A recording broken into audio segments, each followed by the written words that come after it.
Hello दोस्तों, नमस्कार। स्वागत आप सभी का। तो चलिए शुरू करते हैं आज की क्लास। तो आज की क्लास का क्वेश्चन है, छोटे आंत की आंतरिक सतह पर हजारों अंगुली नुमा आकृतियां निकली हुई होती है, उन्हें क्या कहा जाता है। ठीक है, छोटी आंत की आंतरिक सतह पर हजारों अंगुली नुमा आकृतियां निकली हुई होती है, उन्हें क्या कहा जाता है। तो उन्हें बताओ क्या कहते हैं। तो लम्स या फिर विलाई। तो लम्स नहीं होगा, विलाई सही होगा। ब्रोकाई नहीं होगा, म्योमास भी नहीं होगा। कौन सा होगा हमारा? विलाई, यानी सी ऑप्शन हमारा सही हो जाएगा। देखो, छोटी आंत की आंतरिक सतह पर हजारों अंगुली नुमा आकृतियां निकली हुई होती है, उन्हें क्या कहते हैं? विलाई कहते हैं। विलाई या फिर क्या कहते हैं? रंसापुर कहते हैं। ठीक है, रंसापुर या फिर विलाई कहते हैं। ठीक है, जिसका कार्य पचे हुए भोजन से पोषक तत्वों जैसे ग्लूकोज, एमिनो अम्ल, वसा तथा विटामिन को अवशोषित करना है। ठीक है, और अवशोषित के बाद अपचित भोजन को बड़ी आंत में भेज देते हैं। ठीक है, तो यहां पे हमारा कौन सा होगा? सी ऑप्शन बिल्कुल सही हो जाएगा। ठीक है, विलाई करेक्ट आंसर, सी ऑप्शन। चलो अगला देखते हैं। अगला क्वेश्चन है, शरीर में विलाई कहां पाया जाता है? किसके लिए पूछा है? शरीर में विलाई कहां पाया जाता है। तो अभी ये क्वेश्चन हमने यहां पे जस्ट सोल्व किया है। अब देखो यहां पे क्वेश्चन को देखो, यहां पे छोटी आंत, ठीक है, छोटी आंत की आंतरिक सतह पर हजारों अंगुली नुमा आकृतियां निकली हुई होती है, उन्हें क्या कहते हैं? विलाई कहते हैं। तो क्वेश्चन को देखो भाई यहां पे कि शरीर में विलाई कहां पाया जाता है? छोटी आंत में। बिल्कुल ए ऑप्शन हमारा यहां पे सही हो जाएगा। क्लियर है? कौन सा होगा? ए ऑप्शन सही हो जाएगा। चलो अगला क्वेश्चन देखते हैं। अगला क्वेश्चन देखो, उस एंजाइम का नाम बताएं जिसका उपयोग प्रोटीन को पेप्टाइड में रूपांतरित करने के लिए किया जाता है। अब ए ऑप्शन है यहां पे इवेंटेज, सी है लेगटेज, पेप्सिन जाइमेज। तो यहां पे हमारा बताओ कौन सा होगा? तो इवेंटेज नहीं होगा, लेगटेज भी नहीं होगा, पेप्सिन सही हो जाएगा, और जाइमेज भी नहीं होगा। कौन सा होगा हमारा option? B option right answer हो जाएगा। तो यहां पे देखो,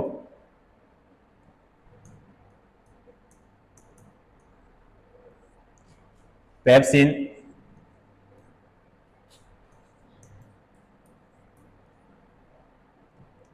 उन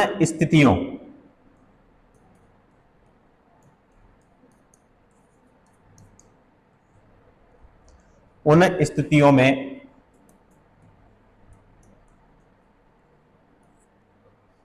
भोजन के पाचन में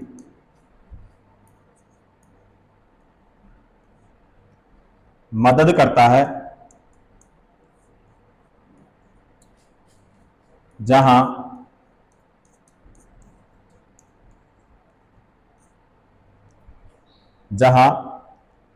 पाचन तंत्र भोजन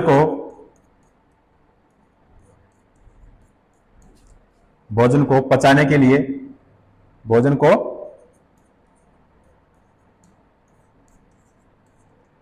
पचाने के लिए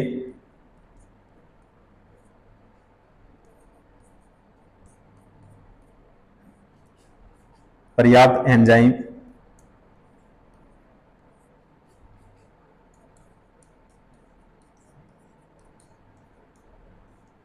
का निर्माण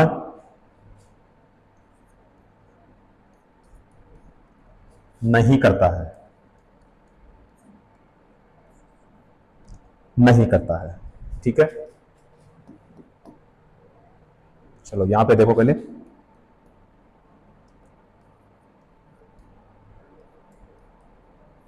यह एक एंजाइम है।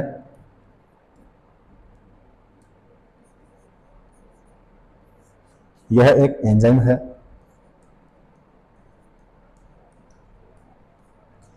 जिसके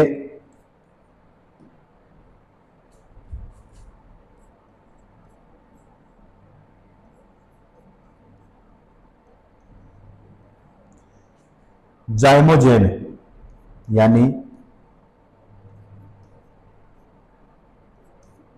पेप्सिनोजेन,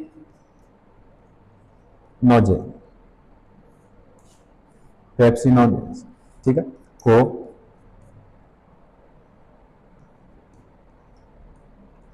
पेट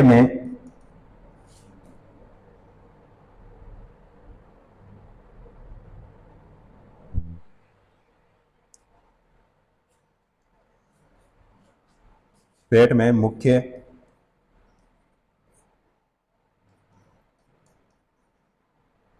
कोशिकाओं ना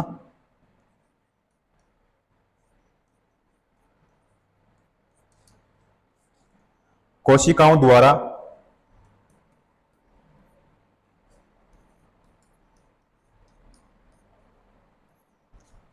रिलीज किया जाता है।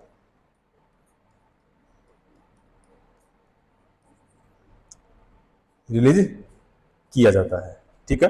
इसका मुख्य कार्य प्रोटीन को पेप्टाइड में बदलना होता है। इसका मुख्य कार्य प्रोटीन को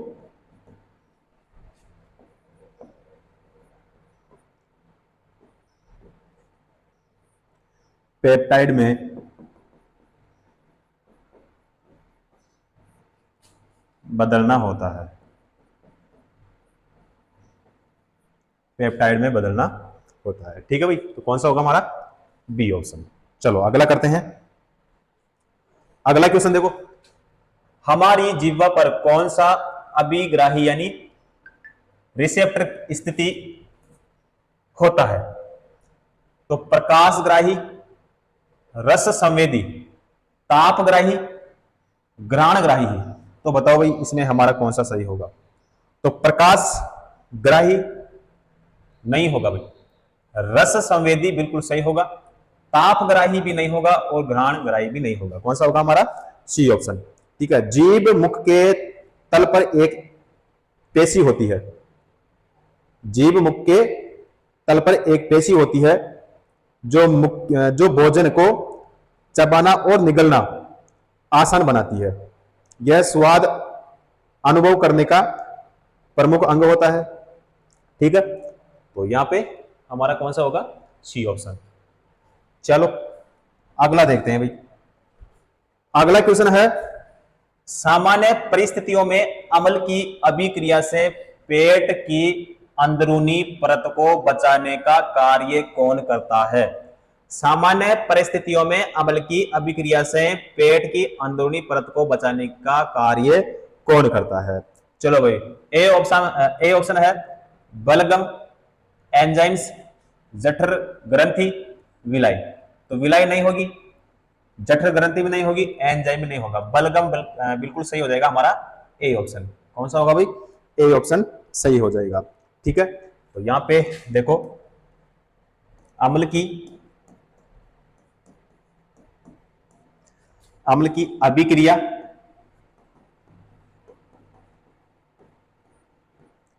अभिक्रिया से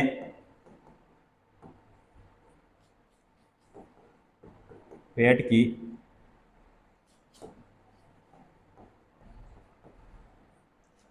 अंदरूनी परत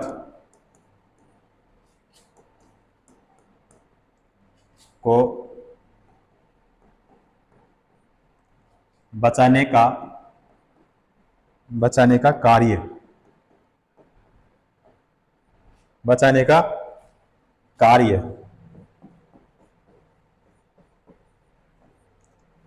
बलगम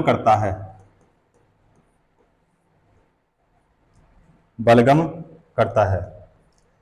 चलो दूसरा पॉइंट देखो, पेट की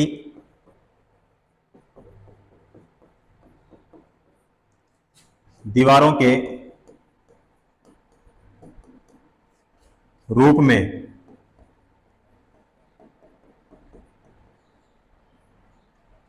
गैस्ट्रिक ग्रंथियां होती है, जो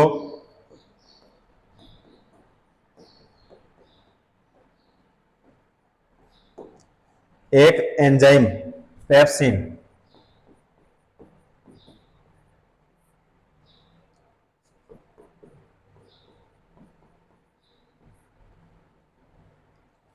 बलगम और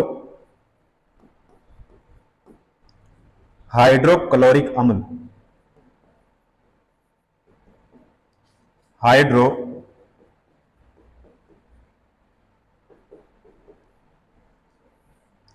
क्लोरिक अम्ल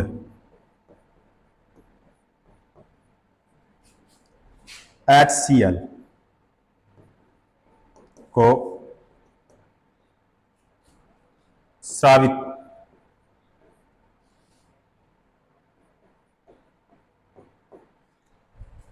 करने में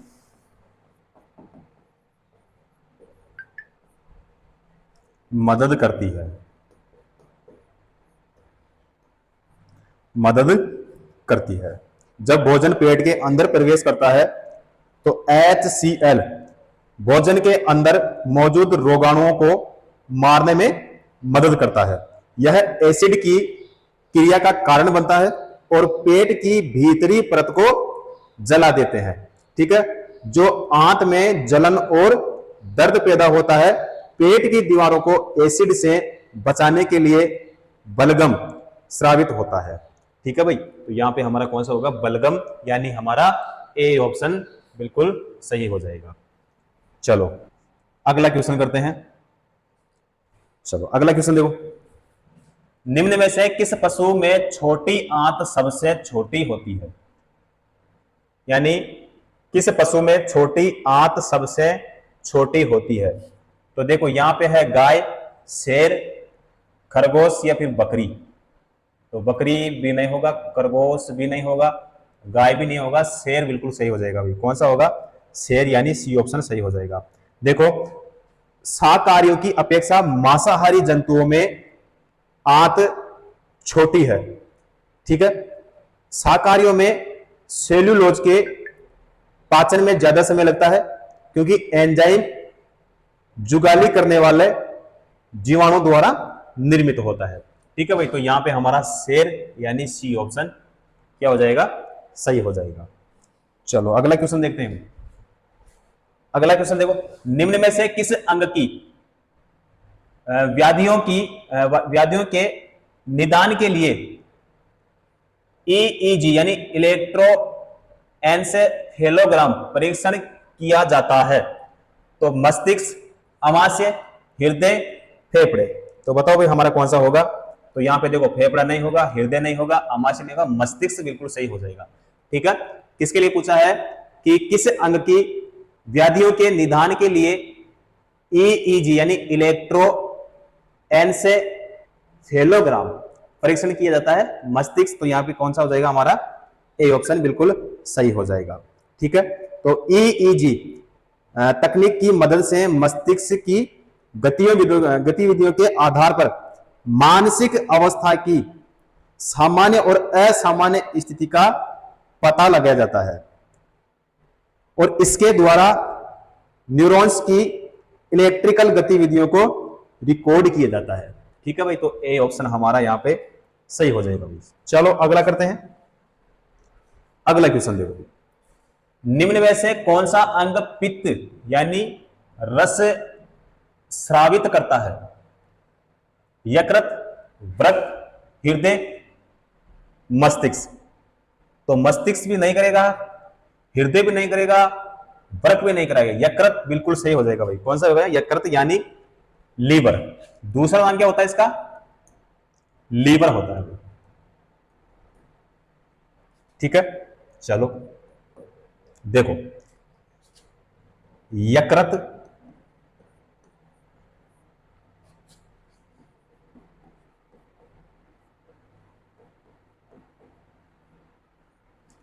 मानव शरीर की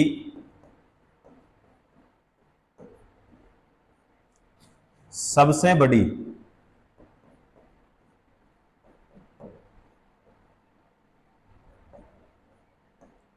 सबसे बड़े ग्रंथि है, सबसे बड़े ग्रंथि है जो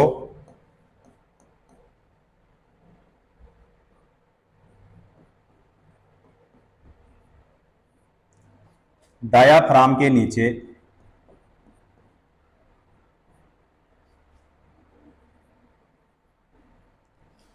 उदर गुहा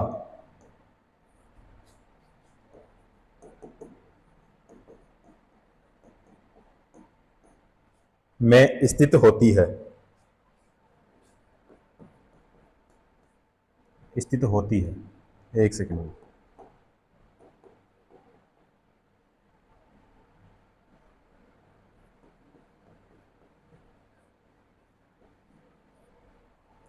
स्थित होती है। चलो एक पॉइंट और देख लो।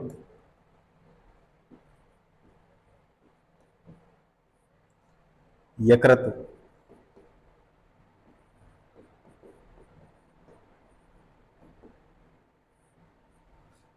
कोशिकाएं एक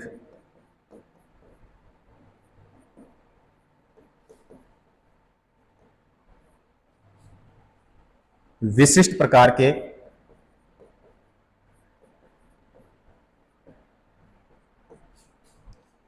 द्रव का श्रावण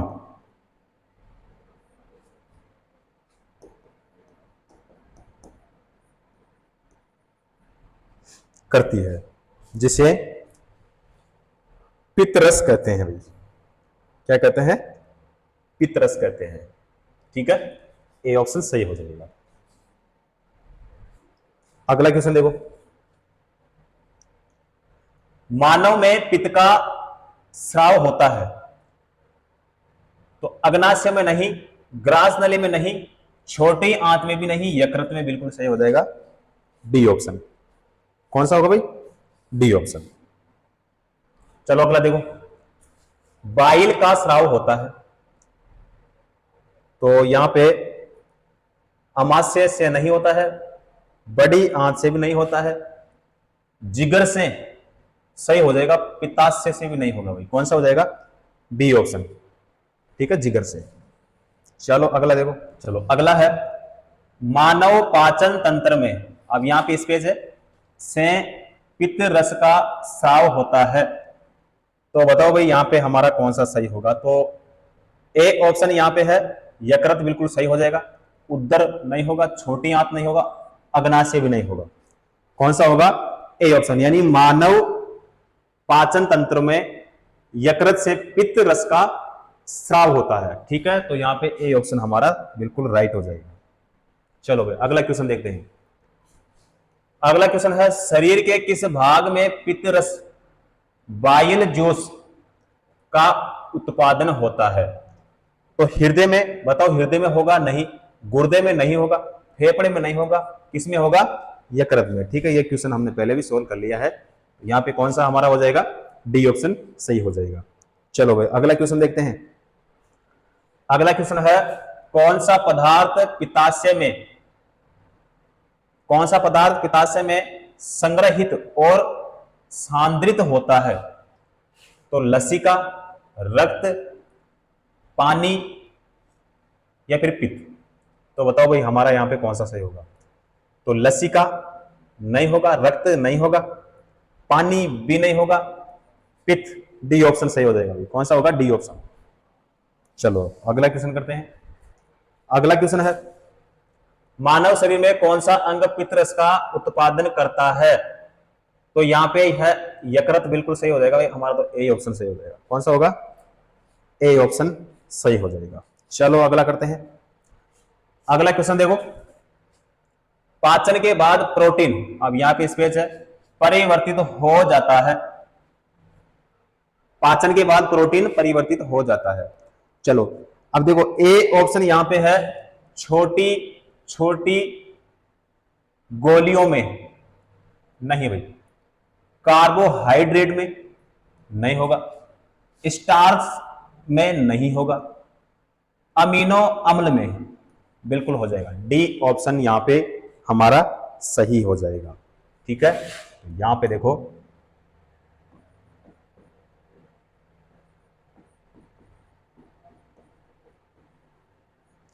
पाचन के बाद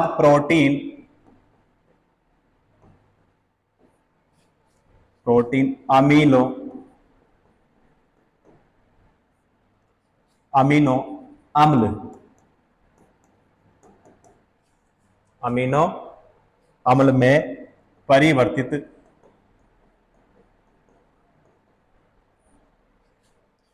हो जाता है। हो जाता है। दूसरा पॉइंट देखो, पूर्ण विखंडन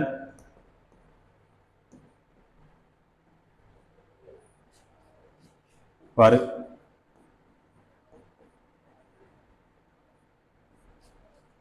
शुद्ध प्रोटीन्स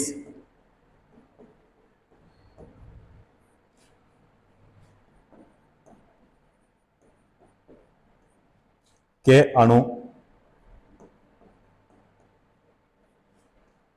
सरल अमीनो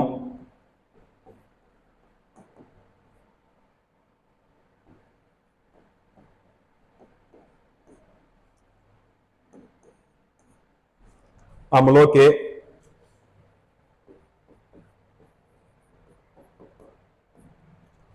अणुओं में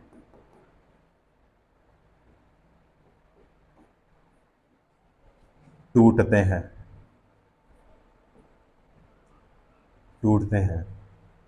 अतः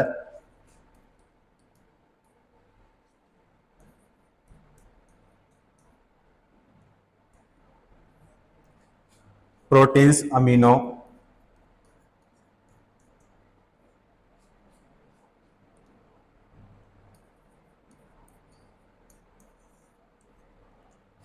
अम्ल के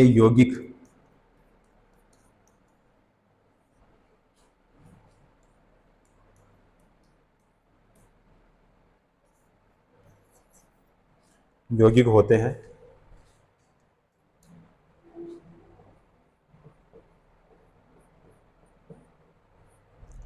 प्रकृति में 20 से 22 प्रकार के 20 से 22 प्रकार के अमीनो अम्ल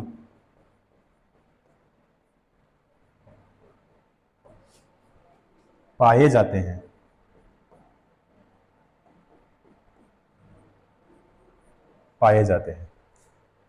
ठीक है, तो यहां पे हमारा कौन सा हो जाएगा?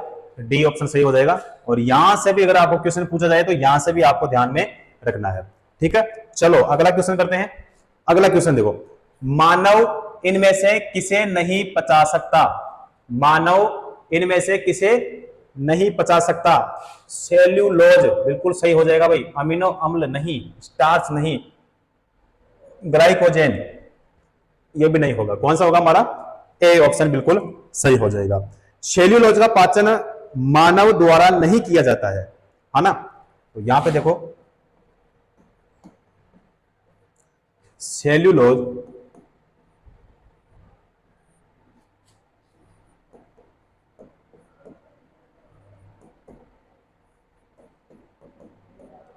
पेड़ पौधों की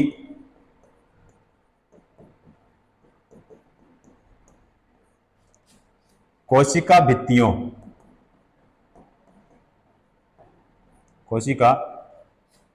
भित्तियों का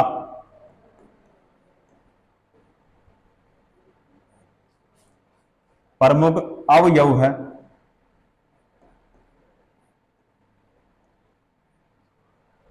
अवयव है।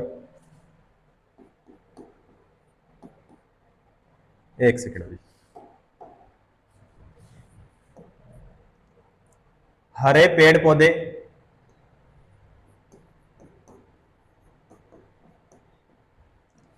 पेड़ पौधे में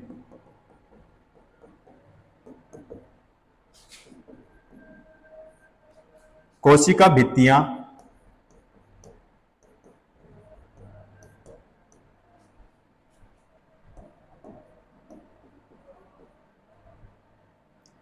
सेल्यूलोज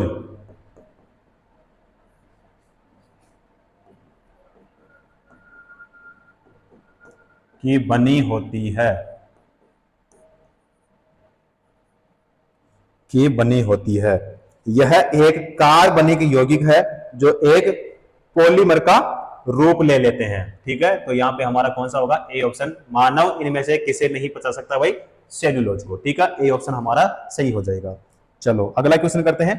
अगला क्वेश्चन देखो, पहले स्पेस है, को पचाने के लिए शाकाहारी को लंबी छोटी आंत की आवश्यकता होती है।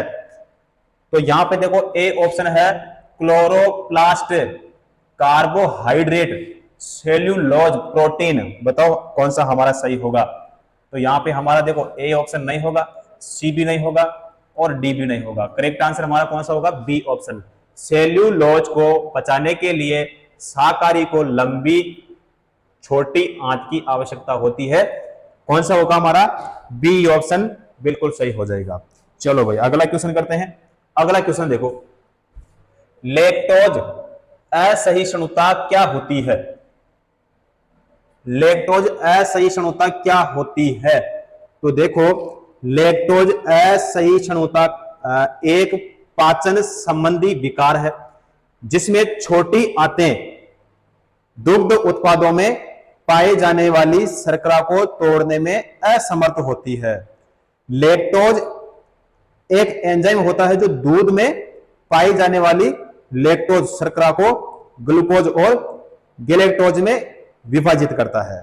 ठीक है भाई, तो यहां पे देखो हमारा ए ऑप्शन क्या है? देखो एक ऐसी स्थिति जहां छोटी आंत ग्लूटेन को तोड़ने में असमर्थ होती है। चलो बी देखते हैं, एक ऐसी स्थिति जहां फ्रक्टोज पूरी तरह से रक्त में अवशोषित नहीं हो पाता। तो देखो हमारा ए ऑप्शन भी नहीं होगा और बी ऑप्शन भी नहीं होगा। अब बच्चे अपने पास में सी और डी, तो देखते हैं कि दोनों में से कौन सा सही होगा।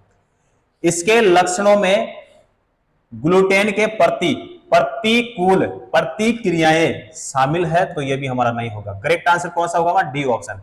एक ऐसी स्थिति जिसमें छोटी आंतें दुग्ध उत्पादों में पाई जाने वाली शर्करा को तोड़ने में असमर्थ होती है। कौन सा होगा भाई? डी ऑप्शन हमारा सही हो जाएगा। Correct answer D option. चलो भाई अगला क्वेश्चन करते हैं। अगला क्वेश्चन देखो, मनुष्यों में भोजन के पाचन की प्रक्रिया, अब यहां पे स्पेस है, किसमें शुरू होती है और किसमें पूर्ण होती है भाई? चलो ठीक है भाई, दो चीजें इसमें बतानी है, दो स्पेस है। तो अमाशय और बड़ी आंत, आहार नली, बड़ी आंत। तो देखो ये दोनों ही हमारा नहीं होगा, ए भी नहीं होगा, सी भी नहीं होगा। अब बचा अपने पास में बी और डी। तो बी देखो यहाँ पे मुंह है, छोटी आंत बिल्कुल सही है। आहार नली छोटी आंत नहीं होगा भाई। कौन सा होगा? बी ऑप्शन ही हमारा इसमें सही हो जाएगा। ठीक है, देखो छोटी आंत मानव पाचन तंत्र का एक हिस्सा है जहां भोजन का पाचन होता है। यह पेट और बड़ी आंत के बीच स्थित है और अग्नाशी नलिका के माध्यम से पाचन में मदद करने के लिए पित्त और अग्नाशय रस को अवशोषित करता है। ठीक है, तो यहां पे हमारा हो जाएगा भाई बी ऑप्शन। ठीक है, यानी मनुष्य में भोजन के पाचन की प्रक्रिया मुंह में शुरू होती है और छोटी आंत में पूर्ण होती है। B option right answer. चलो अगला करते हैं। चलो भाई अगला क्वेश्चन देखो, खुर वाले जानवरों के अमाशय का सबसे बड़ा हिस्सा कौन सा है? Rumen, abomasum, reticulum, omasum. बताओ भाई क्या होगा? रूमेन बिल्कुल सही हो जाएगा भाई। इसका कौन सा होगा? रूमेन, यानी ए ऑप्शन हमारा सही हो जाएगा। ठीक है, चलो देखो,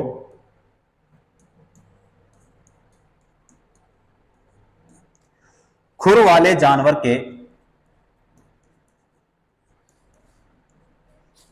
के अमाशय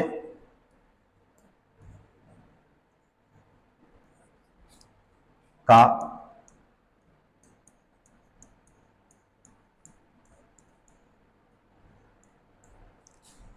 सबसे बड़ा हिस्सा।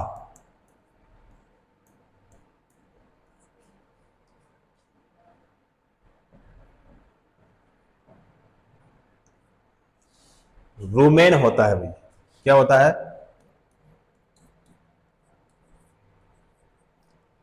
रूमेन होता है।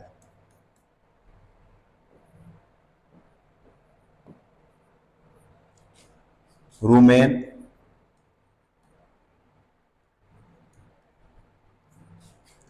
अमाशय का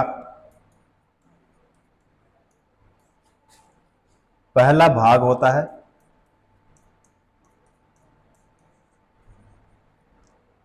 पहला भाग होता है। इसे प्रथम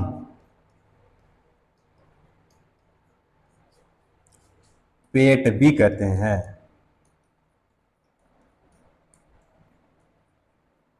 प्रथम पेट भी कहते हैं। ठीक है, अगला करते हैं।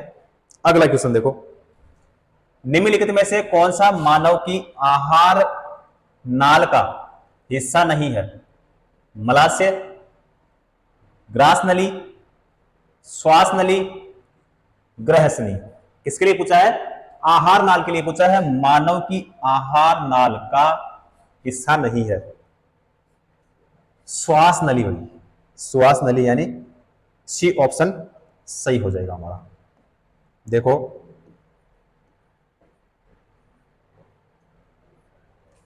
मनुष्य में 8 से 10 मीटर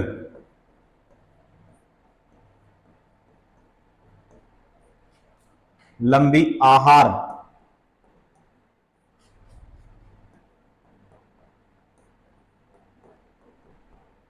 नाल होती है, जो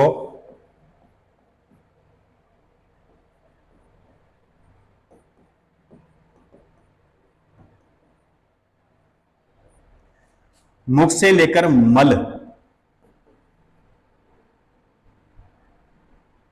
द्वार, मल द्वार तक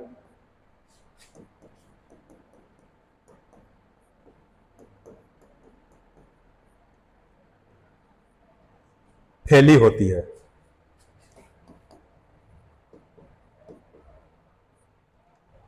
आहार नाल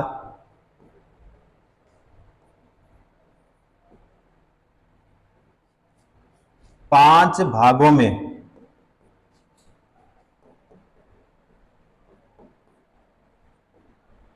बटा होता है।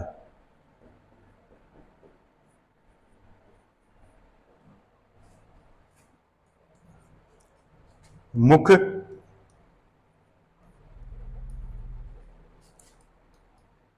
ग्रसनी,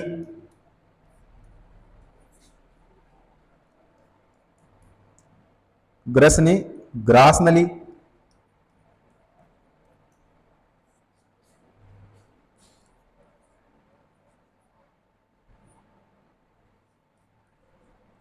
आमाशय, आंत्र।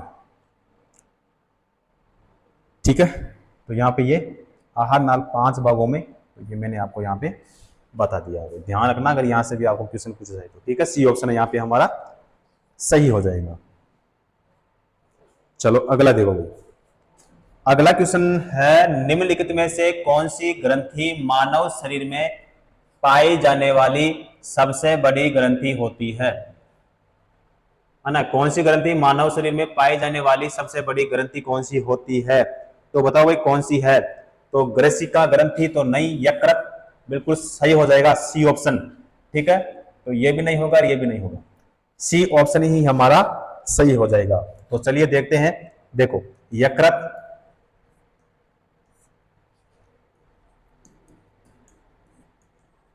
मानव शरीर की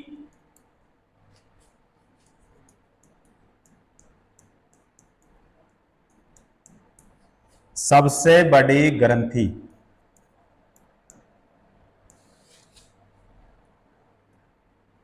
सबसे बड़ी ग्रंथि है।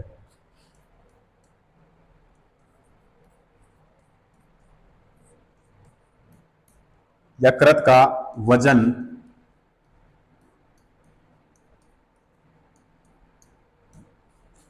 लगभग 1.5 से 2 केजी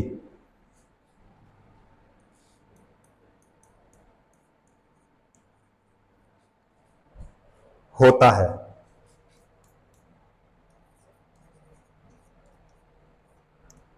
यकृत द्वारा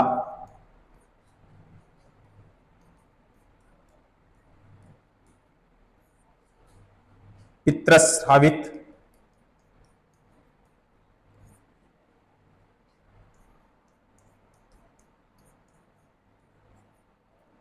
होता है, जो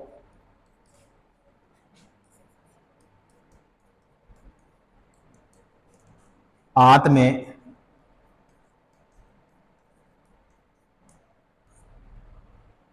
उपस्थित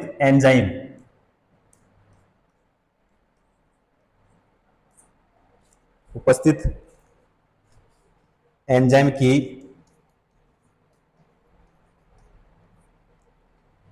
क्रिया को तीव्र करता है।